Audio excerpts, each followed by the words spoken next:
ओम श्री गणेशाय नमः। ओम नमः शिवाय। मैं अभिजीत शर्मा योगिक स्वाध्यायम के हमारे पॉडकास्ट शिव पुराण विद अभिजीत में आप सभी का एक बार पुनः हार्दिक अभिनंदन करता हूँ। हमारे इस प्रयास को सफल बनाने में आप सभी के योगदान की हमें आवश्यकता है।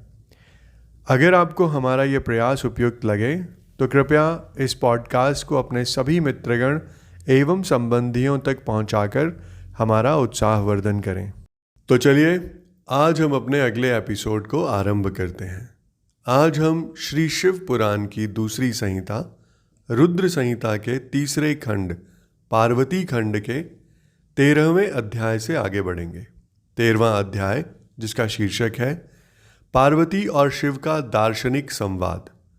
शिव का पार्वती को अपनी सेवा के लिए आज्ञा देना तथा पार्वती द्वारा भगवान की प्रतिदिन सेवा। यहाँ पर भवानी ने शिव से कहा कि हे योगिन, आपने तपस्वी होकर गिरिराज से ये क्या बात कह डाली। हे प्रभु, आप ज्ञान विशारद हैं, तो भी अपनी बात का उत्तर मुझसे सुनिए। हे शंभो, आप तप शक्ति से संपन्न होकर ही बड़ा भारी तप करते हैं। उस शक्ति के कारण ही आप महात्मा को तपस्या करने का विचार हुआ है। सभी कर्मों को करने की जो वह शक्ति है उसे ही प्रकृति जानना चाहिए। प्रकृति से ही सबकी सृष्टि, पालन और संहार होता है। हे भगवान, आप कौन हैं और सूक्ष्म प्रकृति क्या है, इसका विचार कीजिए। प्रकृति के बिना लिंग रूपी महेश्वर कैसे हो सकते हैं। आप सदा प्राणियों के लिए जो अर्चनीय, वंदनीय और चिंतनीय हैं वह प्रकृति के ही कारण है।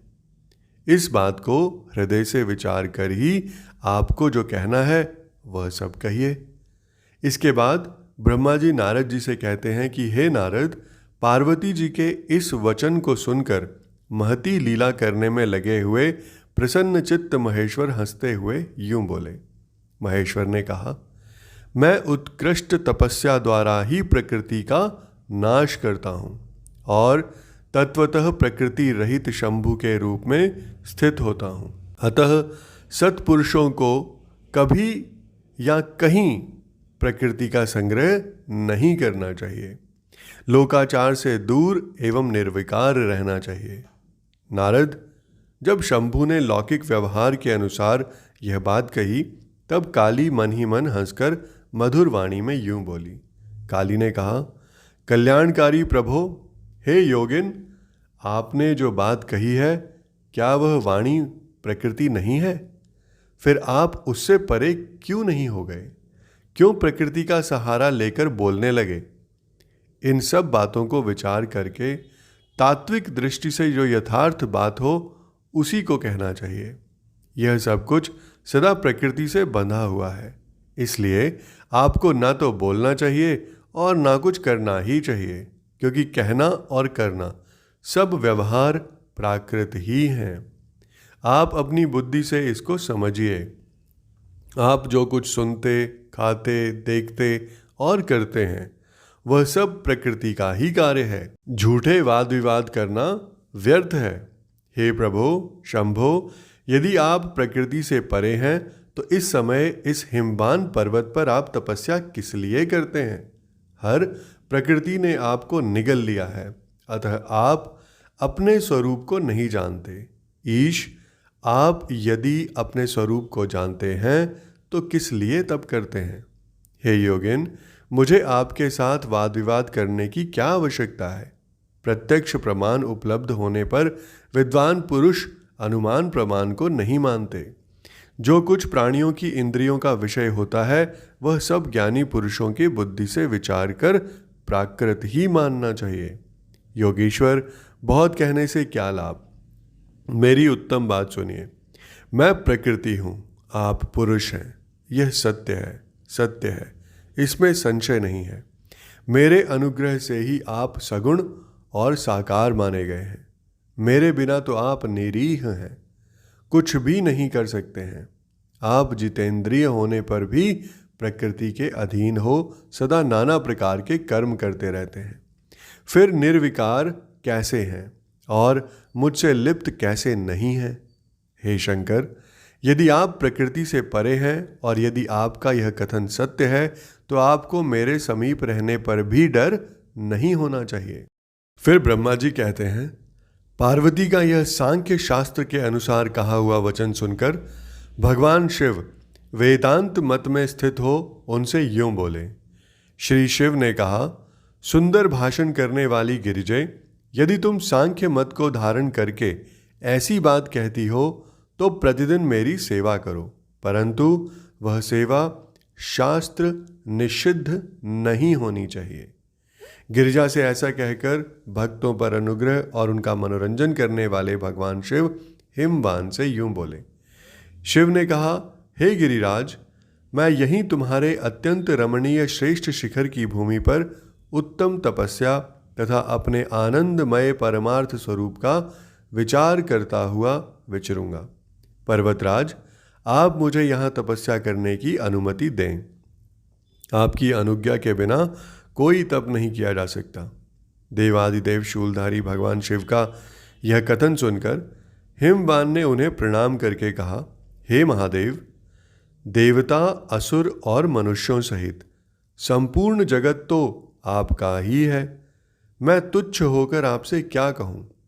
इसके बाद ब्रह्मा जी नारद जी को बताते हैं, हे नारद, गिरिराज हिमवान के ऐसा कहने पर लोक कल्याणकारी भगवान शंकर हंस पड़े और आदर पूर्वक उनसे बोले, अब तुम जाओ। शंकर की आज्ञा पाकर हिमवान अपने घर लौट गए। वे गिरिजा के साथ प्रतिदिन उनके दर्शन के लिए आते थे। काली अपने पिता के बिना भी दोनों सखियों के साथ नित्य शंकर जी के पास जाती और भक्तिपूर्वक उनकी सेवा में लगी रहती। नंदीश्वर आदि कोई भी गण उन्हें रोकता नहीं था। तात महेश्वर के आदेश से ही ऐसा होता था। प्रत्येक गण पवित्रता पूर्वक रहकर उनकी आज्ञा का पालन करता था।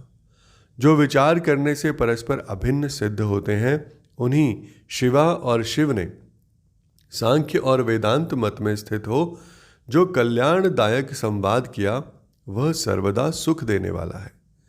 वह संवाद मैंने यहाँ कह सुनाया। इंद्रियातीत भगवान शंकर ने गिरिराज के कहने से उनका गौरव मानकर उनकी पुत्री को अपने पास रहकर सेवा करने के लिए स्वीकार कर लिया। काली अपनी दो सखियों के साथ चंद्रशेखर महादेव जी की सेवा के लिए प्रतिदिन आती जाती रहती थी। वे भगवान शंकर के चरण धोकर उस चरणामृत का पान करती थी। आग से तपाकर शुद्ध किए हुए वस्त्र से अथवा गर्म जल से धोए हुए वस्त्र के द्वारा उनके शरीर का मार्जन करती थी, उसे मलती और पोंछती थी। फिर 16 उपचारों से विधिवत हर की पूजा करके बारंबार उनके चरणों में प्रणाम करने के पश्चात प्रतिदिन पिता के घर लौट जाती थी। मुनिश्रेष्ठ, इस प्रकार ध्यान परायण शंकर की सेवा में लगी हुई शिवा का महान समय व्यतीत हो गया, तो भी वे अपनी इंद्रियों को संयम में रखकर पूर्ववत उनकी सेवा करती रही। महादेव जी ने जब फिर उन्हें अपनी सेवा में नित्य तत्पर देखा, तब वे दया से द्रवित हो उठे और इस प्रकार विचार करने लगे, यह काली जब तपश्चर्या व्रत करेगी और इसमें गर्व का बीज नहीं रह जाएगा, तभी मैं इसका पाणी ग्रहण करूँगा। ऐसा विचार करके महालीला करने वाले महायोगीश्वर भगवान भूतनाथ तत्काल ध्यान में स्थित हो गए। मुने, परमात्मा शिव जब ध्यान में लग गए, तब उनके हृदय में दूसरी कोई चिंता नहीं रह गई। काली प्रतिदिन महात्मा शिव के रूप का निरंतर चिंतन करती हुई उत्तम भक्ति भाव से उनकी सेवा में लगी रही। ध्यान परायण भगवान हर शुद्ध भाव से वहाँ रहती हुई काली को नित्य देखते थे, फिर भी पूर्व चिंता को भुलाकर उन्हें देखते हुए भी नहीं देखते थे। इसी बीच में इंद्र आदि देवताओं तथा मुनियों ने ब्रह्मा जी की आज्ञा से कामदेव को वहाँ आदरपूर्वक भेजा। वे काम की प्रेरणा से काली का रुद्र के साथ संयोग कराना चाहते थे। उनके ऐसा करने में कारण यह था कि महापराक्रमी तारकासुर से वे बहुत पीड़ित थे और शंकर जी से किसी महान बलवान पुत्र की उत्पत्ति चाहते थे। कामदेव ने वहां पहुंचकर अपने सब उपयोगों का प्रयोग किया, परंतु महादेव जी के मन में तनिक भी क्षोभ नहीं हुआ। उल्टे उन्होंने कामदेव को जलाकर भस्म कर दिया। मुने, तब सती पार्वती ने भी गर्व रहित हो उनकी आज्ञा से बहुत बड़ी तपस्या करके शिव को पति रूप में प्राप्त किया। फिर वे पार्वती और परमेश्वर परस्पर अत्यंत प्रेम से और प्रसन्नता पूर्वक रहने लगे। उन दोनों ने परोपकार में तत्पर रहकर देवताओं का महान कार्य सिद्ध किया। इसके बाद सूत जी कहते हैं कि तदनंतर नारद जी के पूछने पर पार्वती के विवाह के विस्तृत प्रसंग को उपस्थित करते हुए ब्रह्मा जी ने तारकासुर की उत्पत्ति, उसके उग्र तप, मनोवांछित वर प्राप्ति तथा देवता और असुर सबको जीतकर स्वयं इंद्र पद पर प्रतिष्ठित हो जाने की कथा सुनाई। यहाँ ब्रह्मा जी कथा सुनाते हुए कहते हैं कि तारकासुर तीनों लोकों को अपने वश में करके जब स्वयं इंद्र हो गया, तब उसके समान दूसरा कोई शासक नहीं रह गया। वह जितेंद्रिय असुर त्रिभुवन का एकमात्र स्वामी होकर अद्भुत ढंग से राज्य का संचालन करने लगा। उसने समस्त देवताओं को निकालकर उनकी जगह पर दैत्यों को स्थापित कर दिया और विद्याधर आदि देव योनियों को स्वयं अपने कर्म में लगा लिया। हे मुने, तदनंतर तारकासुर के सताए हुए इंद्र आदि संपूर्ण देवता अत्यंत व्याकुल और अनाथ होकर मेरी शरण में आए।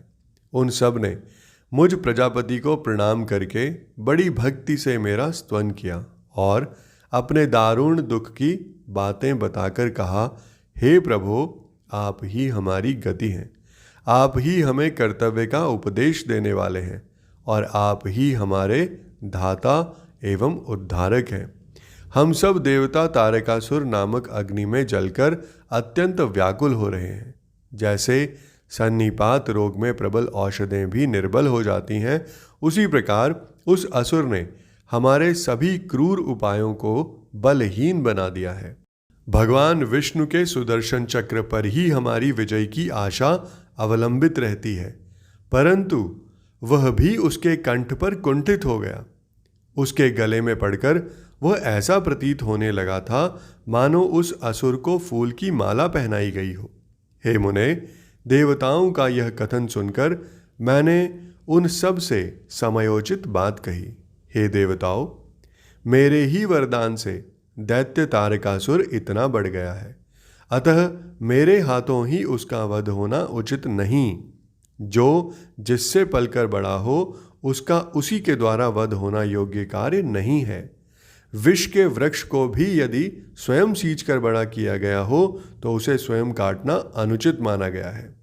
तुम लोगों का सारा कार्य करने के योग्य भगवान शंकर हैं, किंतु वे तुम्हारे कहने पर भी स्वयं उस असुर का सामना नहीं कर सकते। तारक दैत्य स्वयं अपने पाप से नष्ट होगा। मैं जैसा उपदेश करता हूँ तुम वैसा कार्य करो। मेरे वर के प्रभाव से न मैं तारकासुर का वध कर सकता हूँ, न भगवान विष्णु कर सकते हैं और न भगवान शंकर ही उसका वध कर सकते हैं। दूसरा कोई वीर पुरुष अथवा सारे देवता मिलकर भी उसे नहीं मार सकते। यह मैं सत्य कहता हूँ।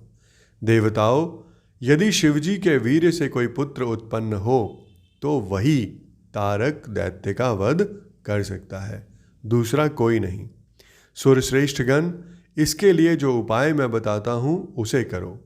महादेव जी की कृपा से वह उपाय अवश्य सिद्ध होगा।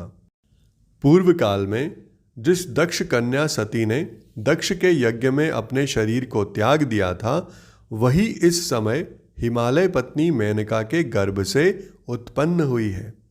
यह बात तुम्हें भी विदित ही है। महादेव जी उस कन्या का पाणी ग्रहण अवश्य करेंगे।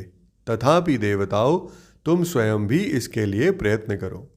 तुम अपने यत्न से ऐसा उद्योग करो जिससे मेनका कुमारी पार्वती में भगवान शंकर अपने वीर्य का आधान कर सकें।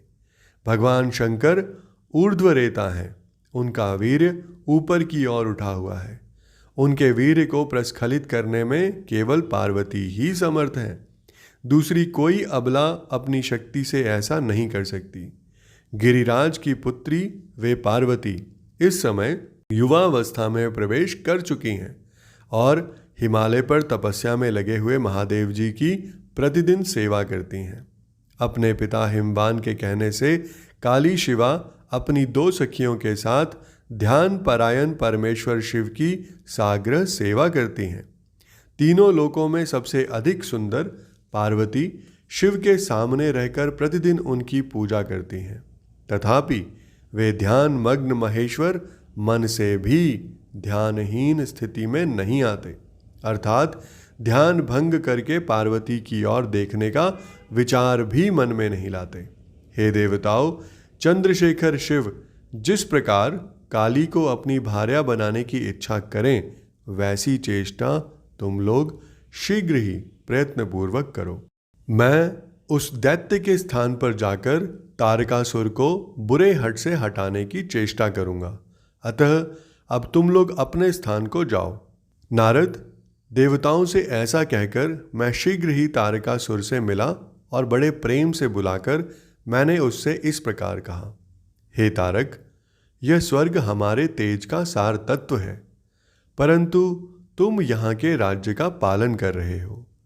जिसके लिए तुमने उत्तम तपस्या की थी, उससे अधिक चाहने लगे हो। मैंने तुम्हें इससे छोटा ही वर दिया था, स्वर्ग का राज्य कदापि नहीं दिया था। इसलिए तुम स्वर्ग को छोड़कर पृथ्वी पर राज्य करो। असुर श्रेष्ठ, देवताओं के योग्य जितने भी कार्य हैं, वे सब तुम्हें वहीं सुलभ होंगे। इसमें अन्यथा विचार करने की आवश्यकता नहीं है। ऐसा कहकर उस असुर को समझाने के बाद मैं शिवा और शिव का स्मरण करके वहां से अदृश्य हो गया। तारकासुर भी स्वर्ग को छोड़कर पृथ्वी पर आ गया और शोणितपुर में रहकर वह राज्य करने लगा। फिर सब देवता भी मेरी बात सुनकर मुझे प्रणाम करके इंद्र के साथ प्रसन्नतापूर्वक बड़ी सावधानी के साथ इंद्रलोक में गए। वहां जाकर परस्पर मिलकर आपस में सलाह करके वे सब देवता इंद्र से प्रेम पूर्वक बोले, भगवान, शिव की शिवा में जैसे भी काम मूलक रुचि हो, वैसा ब्रह्मा जी का बताया हुआ सारा प्रयत्न आपको करना चाहिए। इस प्रकार देवराज इंद्र से संपूर्ण वृत्तांत का निवेदन करके वे देवता प्रसन्नता पूर्वक सब और अपने अपने स्थान पर चले गए।